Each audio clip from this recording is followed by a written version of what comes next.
वो दिन हर किसी की आंखों में अब भी ताजा है, जब टीवी स्क्रीन पर अचानक एक लड़की दिखाई दी, नीली ड्रेस में, आंखों में गजब का आत्मविश्वास और चेहरे पर एक ऐसी मुस्कान जो पूरे हिंदुस्तान की धड़कनों को तेज कर गई।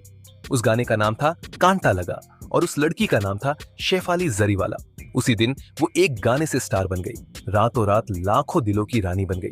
लेकिन इस तेज रोशनी के पीछे एक ऐसा अंधेरा छुपा था जो कोई देख नहीं पाया।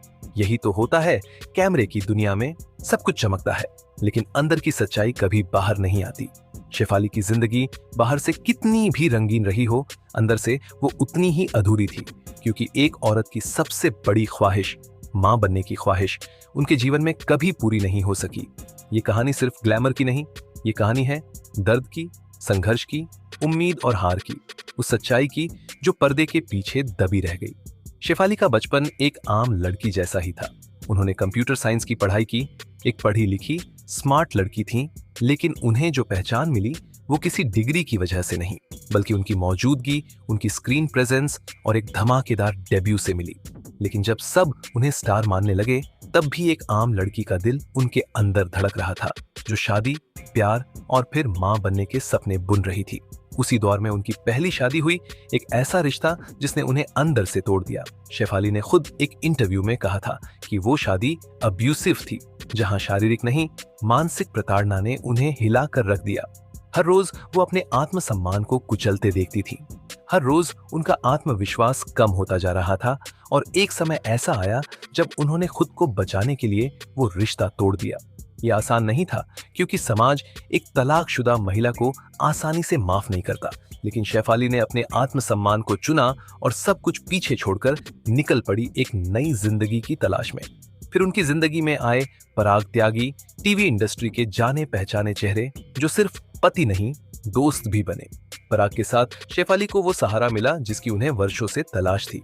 दोनों ने साथ में डांस रियलिटी शो किया, ट्रैवल किया और एक दूसरे को अच्छे से समझने के बाद शादी का फैसला लिया। सब कुछ ठीक चल रहा था, एक प्यारा रिश्ता, एक शांत जिंदगी, और अब बारी थी उस अगले कदम की, मां बनने की। लेकिन यही वो मोड़ था जहां शेफाली की जिंदगी ने एक बार फिर करवट ली, और इस बार ये मोड़ और भी ज्यादा दर्दनाक था। उन्होंने जब फैमिली प्लानिंग शुरू की तो उन्हें लगा था कि सब सामान्य रहेगा, जैसा हर कपल के साथ होता है। लेकिन जब पहला टेस्ट आया और डॉक्टर ने कहा कि कुछ तकनीकी दिक्कतें हैं, तो उन्होंने उसे इत्तेफाक समझा। फिर दूसरा टेस्ट, फिर तीसरा, हर बार नतीजा वही, कोई आशा नहीं। आईवीएफ की प्रक्रिया शुरू की गई, एक ऐसा इलाज जो शारीरिक के साथ साथ मानसिक रूप से भी बहुत थका देने वाला होता है, और ये हर महिला नहीं झेल सकती। लेकिन शेफाली ने झेला, क्योंकि वो उस ख्वाहिश को छोड़ना नहीं चाहती थी। उन्होंने हर तकलीफ बर्दाश्त की, सुइयों का दर्द, हार्मोनल बदलाव, थकावट, उलझन और उस हर महीने की उम्मीद जो बार बार टूट जाती थी। आईवीएफ की पहली कोशिश नाकाम रही, फिर दूसरी, फिर तीसरी, और एक समय ऐसा आया जब शरीर जवाब देने लगा। हार्मोनल दवाओं का असर चेहरे पर दिखने लगा, मूड स्विंग्स, थकावट और साथ ही साथ समाज के सवाल जो हर महिला से पूछे जाते हैं। शादी के इतने साल हो गए, बच्चा कब करोगे? ये सवाल शेफाली को हर दिन घायल करता था, लेकिन वो मुस्कुराकर जवाब देती थीं, क्योंकि हर बार अपनी कमजोरी को दुनिया के सामने रख देना हर किसी के बस की बात नहीं होती।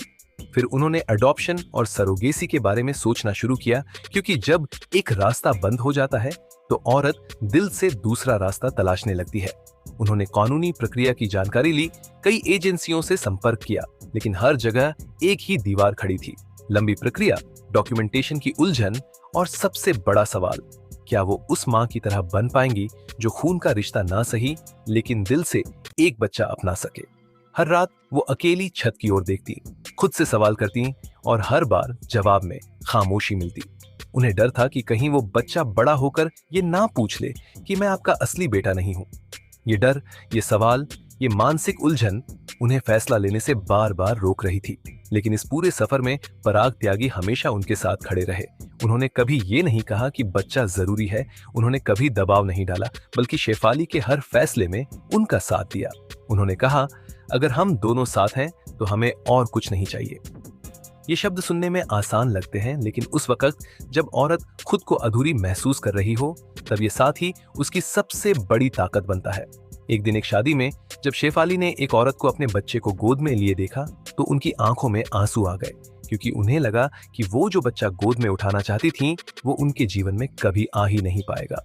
उस दिन उन्होंने खुद को आईने में देखा, सूजी हुई आंखें, थका हुआ शरीर और बिखरे हुए बाल, और फैसला लिया कि अब और नहीं, अब वो खुद को नहीं तोड़ेंगी।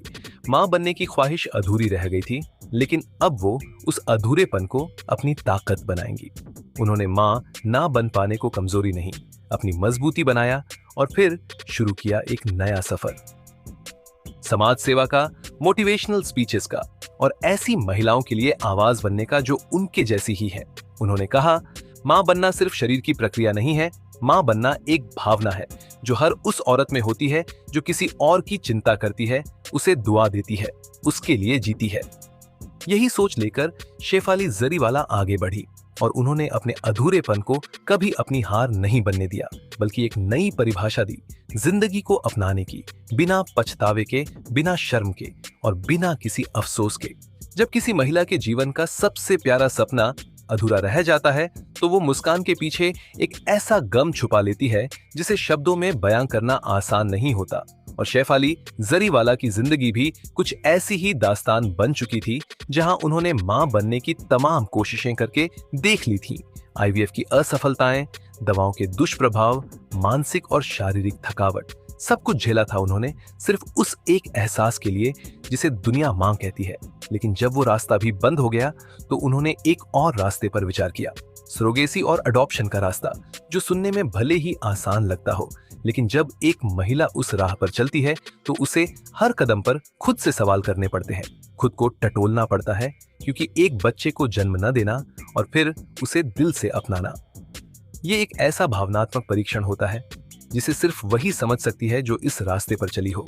शेफाली ने इस फैसले के लिए पूरी तरह खुद को तैयार किया। उन्होंने डॉक्यूमेंट्स जुटाए, एजेंसियों से बात की, काउंसलिंग ली, लेकिन हर बार उनके अंदर एक सवाल उठता, क्या मैं एक ऐसे बच्चे को पूरी तरह अपना पाऊंगी जिसे मैंने जन्म नहीं दिया? क्या समाज उस रिश्ते को स्वीकार करेगा? क्या मैं खुद उस रिश्ते को बिना किसी शर्त के निभा पाऊंगी?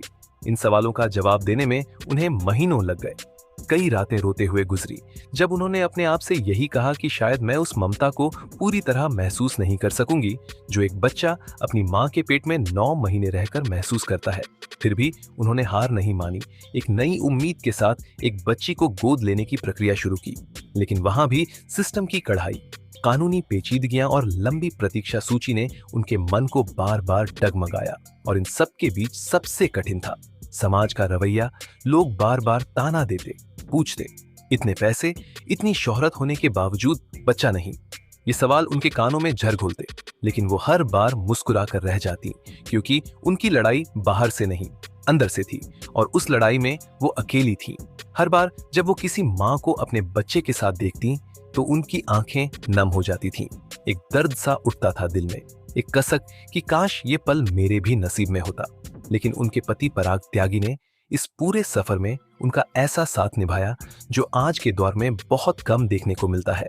पराग ने कभी शेफाली से बच्चा होने की जिद नहीं की, उन्होंने कभी उन्हें दोष नहीं दिया, बल्कि हर उस मोड़ पर उनका हाथ थाम कर खड़ा रहा जब शेफाली खुद को सबसे कमजोर महसूस करती थी। उन्होंने हमेशा यही कहा, तुम पूरी हो, तुम्हें किसी और पहचान की जरूरत नहीं।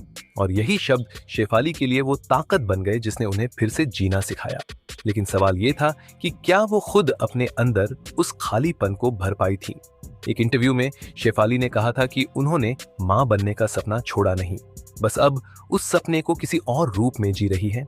उन्होंने बताया कि जब वो बच्चों के साथ किसी एनजीओ में समय बिताती है तो उन्हें लगता है कि ये बच्चा मेरा ही हिस्सा है। जब कोई बच्चा उन्हें मम्मी कहकर बुलाता है तो वो कांप जाती है, उनकी आंखों में आंसू आ जाते हैं, क्योंकि यही वो शब्द था जिसकी गूंज उन्होंने अपने जीवन में सुनने की बहुत कोशिश की थी। लेकिन किस्मत ने उन्हें वो गूंज देने से इनकार कर दिया। फिर भी उन्होंने हार नहीं मानी। उन्होंने अपने उस अधूरेपन को समाज की दूसरी महिलाओं के लिए प्रेरणा बना दिया। आज शेफाली उन हजारों औरतों की आवाज बन चुकी है जो मां नहीं बन पाती, जो हर दिन खुद को अधूरा समझती हैं। उन्होंने अपने इंटरव्यूज में साफ कहा कि औरत की पहचान सिर्फ मां बनना नहीं है। अगर वो एक मजबूत इंसान है, एक समझदार साथी है, एक समाज को दिशा देने वाली सोच रखती है, तो वो भी पूरी है। और यही सोच लेकर शेफाली ने खुद को फिर से खड़ा किया। उन्होंने खुद से कहा कि मैं अधूरी नहीं हूं, मैं सिर्फ अलग हूं, और मेरे इस अलगपन में ही मेरी ताकत है। उन्होंने अपने करियर को फिर से उठाया, पब्लिक इवेंट्स में हिस्सा लिया, सोशल वर्क को अपनी जिंदगी का हिस्सा बनाया। और फिर वो वक्त भी आया जब लोग उन्हें सिर्फ कांटा लगा गर्ल नहीं, बल्कि एक नई सोच की आवाज कहने लगे। आज जब कोई औरत मां नहीं बन पाती और खुद को अकेला समझती है, तो शेफाली का नाम उसकी हिम्मत बन जाता है, क्योंकि उन्होंने ये साबित किया कि जिंदगी सिर्फ उस एक पहचान पर नहीं टिकती जिसे समाज ने तय किया है। जिंदगी उस आत्मविश्वास से टिकती है जो एक औरत खुद में ढूंढ लेती है। शेफाली जरीवाला ने मां बनने की ख्वाहिश छोड़ी नहीं, बस उसे एक नए रूप में जी लिया। उन्होंने अपने दर्द को अपनी ताकत में बदल दिया और वो हर उस महिला के लिए मिसाल बन गई जो अपने सपनों के टूटने के बाद भी मुस्कुराना जानती है, क्योंकि असली ताकत उसी मुस्कान में होती है जो टूटने के बाद भी बाकी रह जाती है। और यही है शेफाली जरीवाला की अधूरी लेकिन सबसे खूबसूरत कहानी, एक ऐसी औरत की जो मां नहीं बन सकी लेकिन लाखों की मां जैसी बन गई, सिर्फ अपनी सोच, अपने जज्बे और अपने सच्चे दिल की वजह से। शेफाली की ये कहानी आपको कैसी लगी? क्या आपने भी कभी किसी अधूरी ख्वाहिश को जिया है? अपने दिल की बात हमें कमेंट में जरूर बताएं। अगर ये वीडियो आपको अच्छा लगा हो तो इसे लाइक करें, अपने दोस्तों के साथ शेयर करें और ऐसी ही सच्ची कहानियों के लिए हमारे चैनल को सब्सक्राइब करना ना भूलें। मिलते हैं अगली वीडियो में एक और दिल छू लेने वाली कहानी के साथ।